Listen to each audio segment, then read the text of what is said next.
Hai teman-teman, aku Mauli. Di video kali ini aku bakalan cerita nih gimana caranya aku dulu how I hit my puberty.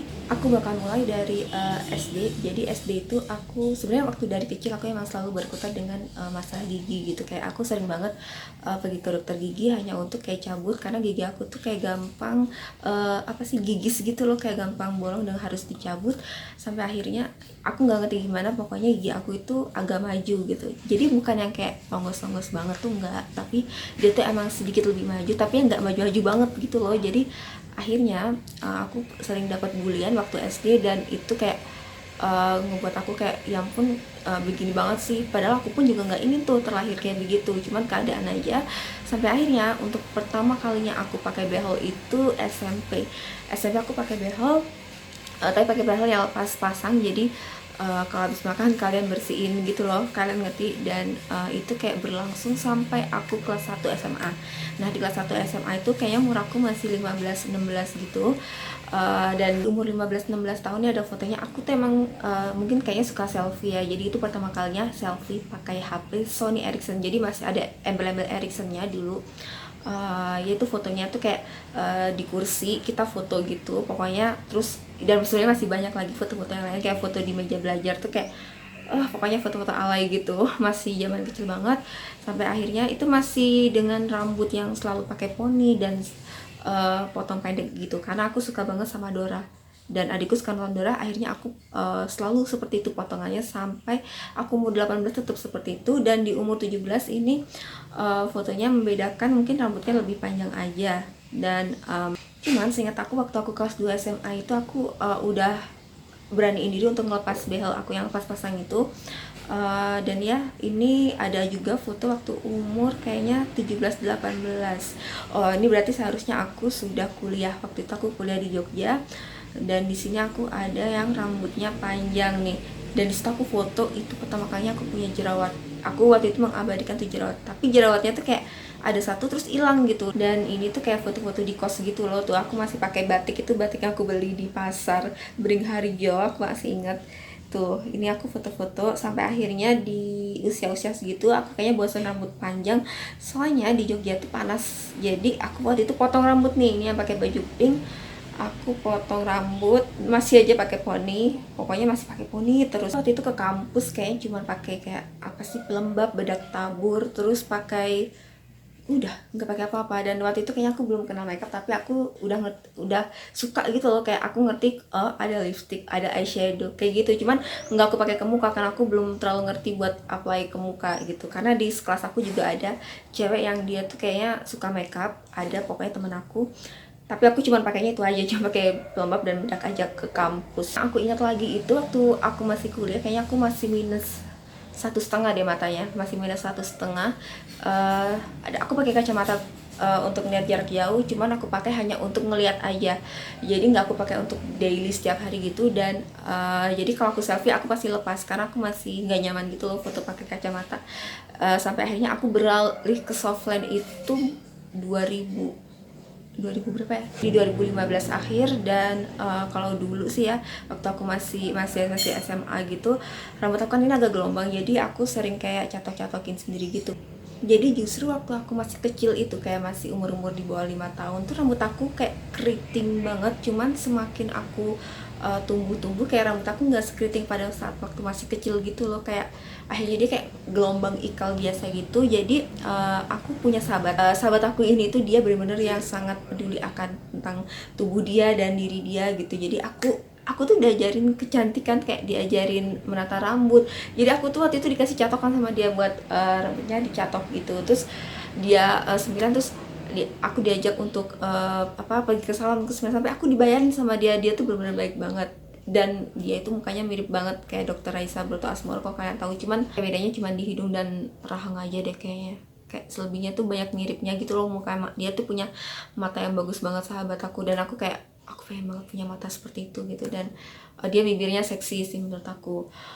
Cuman di foto itu dia lagi banyak berat badan, tapi kalau kurus dia mirip banget kayak Dokter Raisa Bertasmoro. Foto itu pun itu kan alis aku lagi kayak tipis banget, itu aku ikut-ikutan dia kayaknya atau gimana. Pokoknya dia waktu itu tuh alisnya lagi diapain sih, terus aku jadi kayak ikut-ikutan dia. Terus dia tuh pokoknya kayak agak-agak, karena aku sama dia terus jadi aku kayak agak terpengaruh gitu.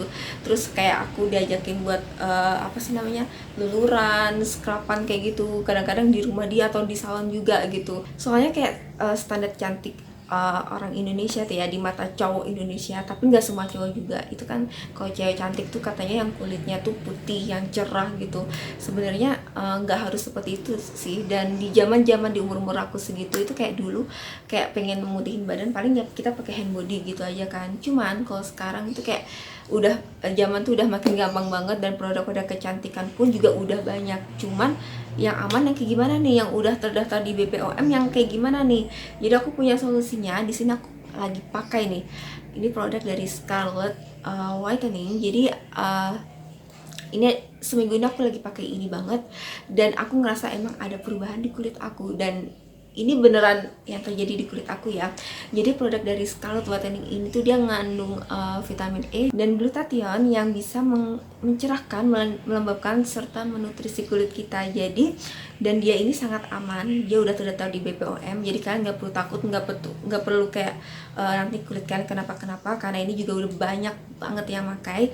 Jadi dia itu packagingnya kayak gini, dia tuh packagingnya bener-bener aman banget. Jadi kalau misalkan kalian lagi pergi traveling, kalian nggak bakalan takut pecah, karena dia tuh kayak kuat gitu. Meskipun ini kayak bahannya kayak plastik, tapi ini plastik yang kuat. Terus dia tuh kayak ada tombol lock onnya gitu, kayak kalau di on itu ke kiri gini. Jadi kalau kayak gini nih lagi nutup, ini kalau kalian buka jadi harus ke kiri. Terus dia masih ada kunciannya gini, jadi kalau dibuat traveling pun kalau kalian lupa ngunci tadi, kalian pakai kunci yang ini. Jadi dia tuh bakalan aman banget kalau dibawa kemana-mana. Terus juga baunya enak banget, kayak seger banget.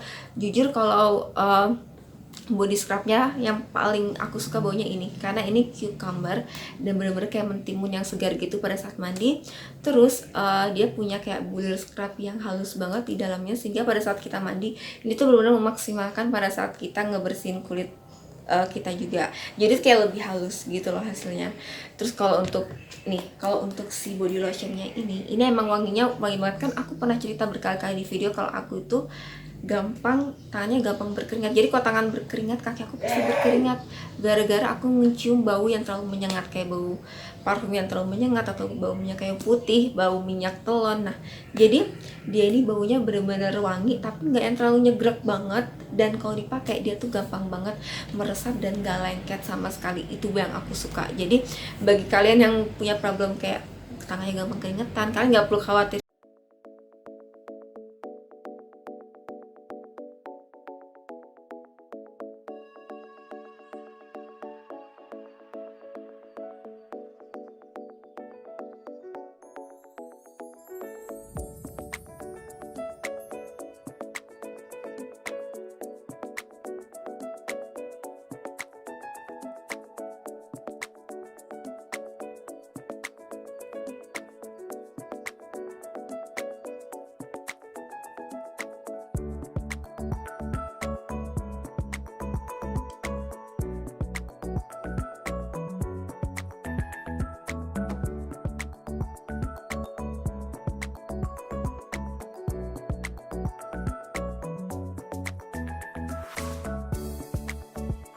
Yang ini dia lebih cerah, kayak lebih cerah satu tingkat, nggak yang tiba-tiba kayak putih gitu.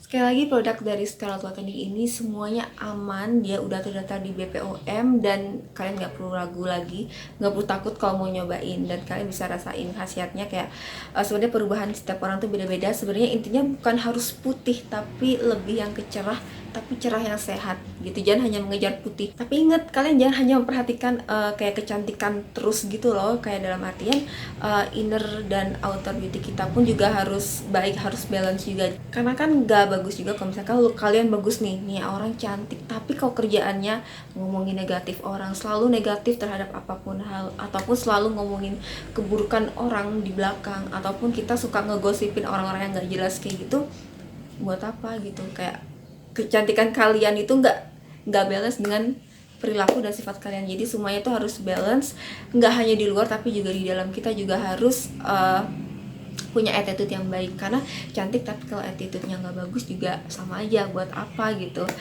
nggak cuma cantik di luar, jadi juga cantik di dalam artian sehat jasmani dan rohaninya juga. Jadi kayak kita nggak stres, kita nggak depresi, benar-benar membawa efek positif untuk orang-orang di sekeliling kita. Terus kalau untuk sebenarnya sih aku nggak tahu banyak perubahan yang aku lakukan di dalam hidup aku. Cuman kalau misalkan kayak rambut sih aku pernah sih semir kayak diajarin sama sahabat aku tadi itu. Cuman kayak aku nggak, rambut aku ini dan akar-akarnya mungkin karena gen juga dia nggak terlalu kuat dengan bahan-bahan kayak cat rambut. Karena dulu gara-gara aku cat rambut aku jadi kayak ada uban gitu loh, kayak aku nyesel ngapain dulu aku cat rambut ya. Dan kalau untuk behel gigi, kenapa aku behel lagi itu, jadi gigi aku yang belakang tuh tumbuh, dan kebetulan gigi aku juga ada yang bolong dan mau gak mau harus dicabut. Karena waktu zaman kuliah aku nggak pernah sikat gigi mau tidur lagi, karena kita udah jauh dari orang tua dan nggak ada yang ngawasin, jadinya ya udah bolong harus dicabut. Akhirnya dicabut kanan kiri, behel lagi sampai sekarang, dan ini kayaknya udah hampir selesai juga. Dan ya mungkin itu tadi cerita yang bisa aku sampaikan gimana caranya how I hate my puberty. Semoga videonya bisa menginspirasi kalian. Dan jangan salah, aku juga pernah ngalamin masalah jerawat, kayak aku pernah cerita di umur 20 tahun. Cuman video untuk my acne story-nya udah aku bikin di video sebelumnya, dulu banget. Mungkin kalian bisa nonton kalau kalian kepo, bahkan mungkin bekas karya pun juga masih ada. Dan ya, terima kasih udah nonton, ketemu di video selanjutnya ya, bye bye, dadah.